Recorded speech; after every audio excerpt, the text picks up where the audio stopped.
വാളകം ഗ്രാമപഞ്ചായത്തിലെ 5, 7, 8, 9 വാർഡുകളിൽ കുടിവെള്ളം ലഭ്യമാക്കാത്തതിൽ പ്രതിഷേധിച്ച് വാർഡ് മെമ്പർമാർ വാട്ടർ അതോറിറ്റി എക്സിക്യൂട്ടീവ് എഞ്ചിനീയറെ ഉപരോധിച്ചു.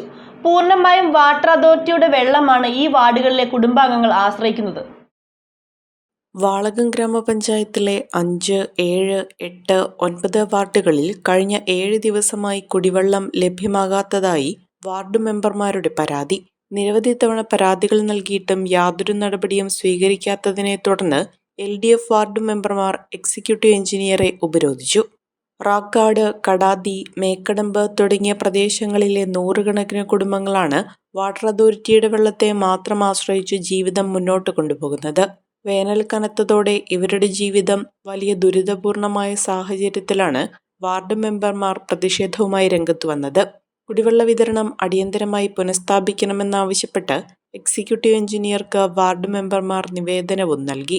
ഗ്രാമപഞ്ചായത്തിൻ്റെ ഉത്തരവാദിത്വമാണ് ഈ കുടിവെള്ളം മുടങ്ങിയപ്പോൾ ചെയ്യേണ്ടത് വാളകം പഞ്ചായത്താണെന്നും പഞ്ചായത്ത് നാളെ ഇതുവരെയും വാക്കാൽ വിളിച്ച് വെള്ളം മുടങ്ങിയ കാര്യം പറഞ്ഞതല്ലാതെ പഞ്ചായത്ത് പ്രസിഡൻറ്റോ ഉത്തരവാദിത്തപ്പെട്ട ആളുകളോ വാട്ടർ അതോറിറ്റിയിൽ നിന്നും ഒരു കത്ത് വാങ്ങി കളക്ടർ മുഖാന്തരമോ ഏതെങ്കിലും തരത്തിൽ അവിടെ കുടിവെള്ള വിതരണം നടത്തുവാൻ, വണ്ടിവെള്ളം എത്തിക്കുവാനുള്ള ഒരു നടപടിയും സ്വീകരിച്ചിട്ടില്ല.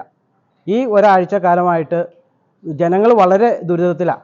കുടിവെള്ളം ഇപ്പോൾ വാളകം പഞ്ചായത്ത് ഒരു വണ്ടിയിൽ 15 വാർഡിലേക്കായിട്ടാണ് കുടിവെള്ള വിതരണം നടത്തുന്നത്.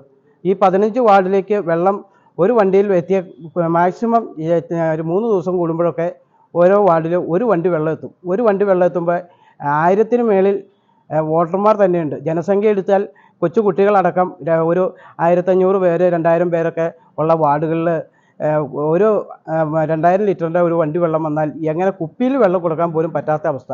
ഇത്രയും ബുദ്ധിമുട്ട് വന്നിട്ട് ഞങ്ങൾക്ക് ഇവിടെ EA വന്ന് കാണേണ്ടി വന്നു. ഈ അടുത്ത 2-3 ദിവസത്തിന് ഇപ്പുറം മോട്ടർ കത്തിപ്പോയതാണെന്നാണ് പറയുന്നത്.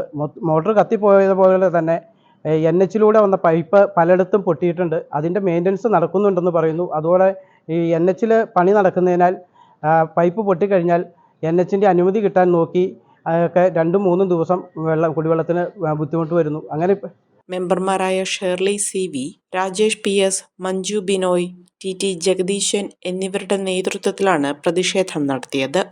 അഹല്യയിലെ വിദഗ്ധരായ ഡോക്ടർമാരുടെ ചികിത്സ കൊണ്ട് എനിക്ക് എന്റെ കാഴ്ചശക്തി പൂർണ്ണമായും തിരിച്ചു കിട്ടി. ഇപ്പൊ എനിക്ക് ഈസിയായി വായിക്കാം. നേത്ര സംരക്ഷണത്തിന് നമ്മുടെ Ahalya. Ahalya foundation eye hospital, കേരളത്തിൽ എല്ലായിടത്തും.